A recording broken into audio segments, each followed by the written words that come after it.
अस्सलाम वालेकुम। Peoples party के बानी मरहूम जुल्फिकार अली भुट्टो के कत्ल के पीछे अमेरिका शामिल था। इस सारी की सारी साजिश के अंदर अमेरिका शामिल था और इस हवाले से अब अहम तरीन दस्तावेजात भी सामने आ चुकी हैं, जिस बिना पर किसी तौर पर भी कोई भी इस बात को, इस हकीकत को नहीं जुटला सकता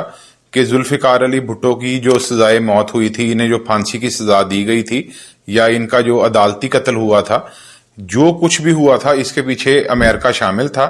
और अमेरिका ने ही जुल्फिकार अली भुट्टो को कत्ल करवाया था। आज की इस एक्सक्लूसिव वीडियो में हम इस सारे मामले की परतें खोलेंगे।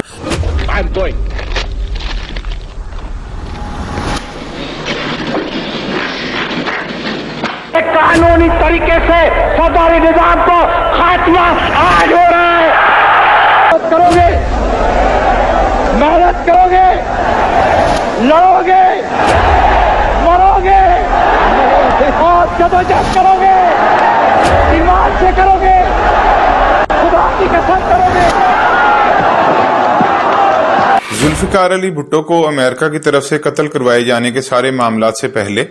एक छोटा सा वाकया आपके सामने रखते हैं, जिससे ये बात समझनी आसान हो जाएगी कि जुल्फिकार अली भुट्टो को अमेरिका क्यों कत्ल करवाना चाहता था और अमेरिका ने किस तरह जुल्फिकार अली भुट्टो को कत्ल करवाया, यानी इनका अदालती कत्ल हुआ। जुल्फिकार अली भुट्टो के एक साथी थे जिनका नाम था रफी रजा। जब जुल्फिकार अली भुट्टो पहली मर्तबा सिविल मार्शल लॉ एडमिनिस्ट्रेटर बने तो उस वक्त रफी रजा को जुल्फिकार अली भुट्टो ने अपना खुसूसी मशीर मुकर्रर कर दिया था। इसके अलावा सानिया सकूत ढाका के बाद 1971 में अक़वाम मुत्तहिदा की सलामती कौंसिल के अंदर भी रफी रजा जुल्फिकार अली भुट्टो के साथ रहे। रफी रजा पीपल्स पार्टी के उन बानी अरकान में से थे। जब पीपल्स पार्टी की बुनियाद रखी गई तो वो जुल्फिकार अली भुट्टो के साथ थे, यानी इनके शाना बिशाना थे।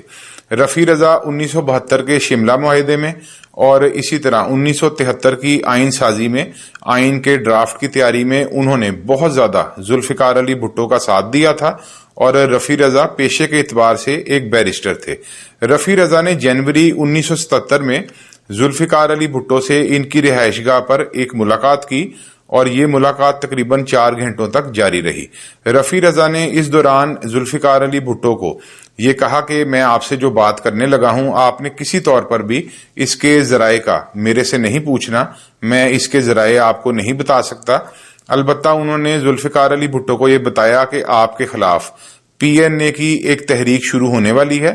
कि एक ऐसी आपके खिलाफ एहतजाजी तहरीक शुरू होने वाली है जो PNA की तहरीक होगी और ये दूसरी अवामी यानी सियासी एहतजाजी तहरीकों की तरह की तहरीक नहीं होगी, बल्कि ये बैनुल अक़वामी साख्त की एक तहरीक होगी। और उन्होंने बताया कि इस तहरीक का सरबराह कौन होगा, इसमें कौन कौन लोग शामिल होंगे।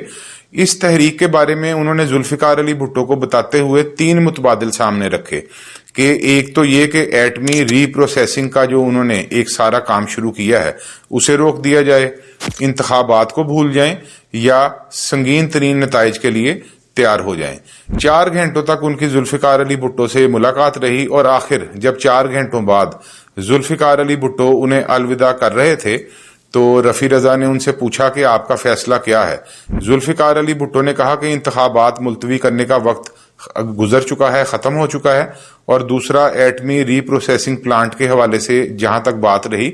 आइंदा आम इंतखाबात में हम ही कामयाब होंगे, लेकिन लगता यह है कि इंतखाबात में कामयाबी के बाद भी हमें हुकूमत नहीं सौंपी जाएगी, तो जो आइंदा हुकूमत आएगी वो चाहे एटमी ये जो रीप्रोसेसिंग प्लांट है इस पर काम रोक दे। रफी रजा ने जुल्फिकार अली भुट्टो को इस मौके पर कहा कि ये मामला इक्तदार या ताकत के हसूल तक नहीं है, बल्कि ये बहुत ही संगीन मामला है। जिस पर जुल्फिकार अली भुट्टो ने कहा कि मुझे पहले भी इन बहुत सारे मामलात का इल्म है और आपने मेरा जवाब हासिल कर लिया। रफी रजा की इस गुफ्तगू के अलावा अमेरिका के वजीर खारजा हेनरी किसिंजर ने अगस्त 1976 में पाकिस्तान में एक दौरा किया और लाहौर में उन्होंने वजीर आजम जुल्फिकार अली भुट्टो से मुलाकात की। इस दौरान एटमी रीप्रोसेसिंग प्लांट के हवाले से बात हुई और पाकिस्तान ये जो प्लांट फ्रांस की मदद से तैयार कर रहा था, इस बारे में हेनरी किसिंजर ने ये अंदाजा लगा लिया और भांप लिया कि जुल्फिकार अली भुट्टो किसी तौर पर भी ये काम नहीं छोड़ेंगे, यानी पाकिस्तान को एटमी कुव्वत बनाने के लिए वो अपना किरदार अदा करते रहेंगे। تو جب ذوالفقار علی بھٹو ہنری کسنجر کو الوداع کر رہے تھے تو انہوں نے اپنے طیارے کے پاس کھڑے ہو کر ذوالفقار علی بھٹو کو یہ دھمکی دی کہ ہم آپ کو عبرت کا نشان بنا دیں گے، اور انہوں نے مزید اپنی اس بات کو آگے بڑھاتے ہوئے کہا کہ جب ریل کی پٹری پر کھڑے ہوں اور ٹرین آ رہی ہو تو آگے سے ہٹ جانا چاہیے۔ اس کا ذوالفقار علی بھٹو نے مسکراہٹ کے علاوہ تو کوئی جواب نہیں دیا۔ لیکن اب آتے ہیں اصل اس بات کی طرف کہ جو دستاویزات سامنے آئے کہ کس طرح ذوالفقار علی بھٹو کے قتل میں، عدالتی قتل میں امریکہ شامل تھا۔ ISI کے ایک سینئر آفیسر بریگیڈیئر ریٹائرڈ سید احمد امتیاز ترمزی ہیں، جنہوں نے ایک کتاب بھی لکھی اور انہوں نے یہ انکشاف کیا کہ امریکہ پہلے ہی بھٹو سے بہت زیادہ خوفزدہ تھا، بھٹو سے تنگ تھا اور بھٹو کے خلاف تھا۔ انہوں نے کہا کہ بھٹو کے خلاف امریکہ نے پاکستان کے اندر سیاسی جماعتوں کو طاقت دی، ان کی مالی معاونت کی اور ان کے جذبات بھڑکانے میں اہم ترین کردار ادا کرتا رہا۔ وہ اپنی کتاب میں لکھتے ہیں کہ راجہ بازار میں ان کا ایک مخبر تھا جس سے انہیں وہاں پر ایک ایسا لیٹر ملا جو کوڈڈ تھا، اس پہ کوڈز میں کچھ لکھا ہوا تھا، اور اس وقت جو امریکہ کا US انفارمیشن آفس تھا وہ راولپنڈی میں ہوا کرتا تھا۔ جب انہوں نے اس لیٹر کو اپنے آفس میں لے جا کر اس کے کوڈز ختم کیے اور اسے عام زبان میں ٹرانسلیٹ کیا تو یہ بات سامنے آئی کہ امریکہ کی طرف سے اپنے جو ان کا انفارمیشن سینٹر تھا، اپنا سفارت خانہ تھا، اسے یہ ہدایت دی جا رہی تھی یا دی گئی تھی کہ بھٹو کی سزائے موت کے فیصلے پر ہر حال میں عمل درآمد کروایا جائے۔ اب یہاں سے آپ اندازہ لگائیں کہ کس طرح امریکہ بھٹو کو قتل کروانا چاہتا تھا، اور وہ بریگیڈیئر ترمزی یہ بھی اپنی کتاب میں لکھتے ہیں کہ اس جو کوڈنگ کو ختم کیا گیا اس کے اندر کچھ ایسے احکامات بھی تھے کہ فلاں جنرل آفیسرز کے تبادلے کیے جائیں وغیرہ وغیرہ، اس طرح کے معاملات اس میں شامل تھے۔ جنرل اسلم بیگ جو پاکستان کے چیف آف آرمی سٹاف بھی رہ چکے ہیں، اقتدار کی مجبوریوں کے عنوان سے ایک کتاب ہے جو کہ دراصل ان کا ایک انٹرویو ہے، اس میں وہ انکشاف کرتے ہیں کہ فلسطین کے یاسر عرفات کے ساتھ جنرل ضیاء الحق نے مسجد الحرام میں بیٹھ کر یہ وعدہ کیا تھا کہ وہ ذوالفقار علی بھٹو کو پھانسی نہیں دیں گے۔ یاسر عرفات کی ذوالفقار علی بھٹو کے ساتھ بہت زیادہ دوستی تھی، اور یہ بات بھی ہم سب جانتے ہیں کہ جو اسلامی سربراہی کانفرنس ذوالفقار علی بھٹو نے لاہور میں منعقد کی، اس میں جتنے بھی اسلامی ممالک کے سربراہان شامل ہوئے ان میں سے کوئی ایک بھی طبی موت نہیں مرا۔ ان سب کو امریکہ نے یا عالمی سامراجی طاقتوں نے عبرت کا نشان بنایا، اور ان میں سے ہی ذوالفقار علی بھٹو ایک تھے۔ تو ان سارے معاملات سے یہ بات تو ثابت ہو گئی کہ ذوالفقار علی بھٹو کا جو عدالتی قتل تھا، انہیں پھانسی دی گئی تھی یا نہیں دی گئی تھی، جو کچھ بھی تھا اس میں براہ راست امریکہ شامل تھا۔ اور بریگیڈیئر ترمزی اپنی کتاب میں یہ بھی لکھتے ہیں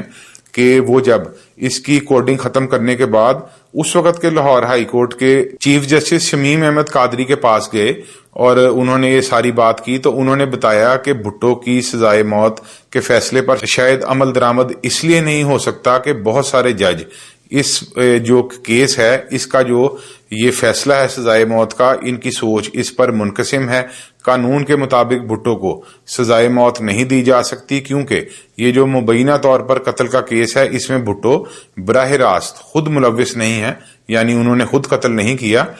تو بریگیڈیئر ترمزی اس وقت بھی یہ بات سمجھ گئے کہ بھٹو کو کس طرح سزائے موت دی جانی ہے۔ اور پھر جو جنرل اسلم بیگ کی کتاب اقتدار کی مجبوریوں کا جیسے ہم نے ذکر کیا کہ وہاں پر یاسر عرفات کے ساتھ جنرل ضیاء الحق نے وعدہ کیا تھا، اور بعد ازاں ذوالفقار علی بھٹو کو جس طرح 4 اپریل 1979 کو فائے ہستی سے ہٹا دیا گیا اور وہ اس جہاں فانی سے عالم جاودانی کو کوچ کر گئے، یہ بات بھی آج تک معمہ بنی ہوئی ہے کہ ذوالفقار علی بھٹو کو قتل کیا گیا یا ان کو پھانسی دی گئی۔ اس سلسلے میں میں نے ایک تفصیلی ویڈیو بنا رکھی ہے کہ ذوالفقار علی بھٹو کو پھانسی نہیں دی گئی تھی، اور اس کے بے نظیر بھٹو، ان کی بیٹی محترمہ بے نظیر بھٹو شہید کے پاس اہم شواہد تھے۔ اگر آپ یہ ویڈیو دیکھنا چاہیں تو آپ اس لنک پر کلک کر کے یہ ویڈیو دیکھ سکتے ہیں۔ امید ہے کہ آپ کو یہ ویڈیو پسند آئی ہوگی۔ اللہ رب العزت پاکستان کا حامی و ناصر ہو۔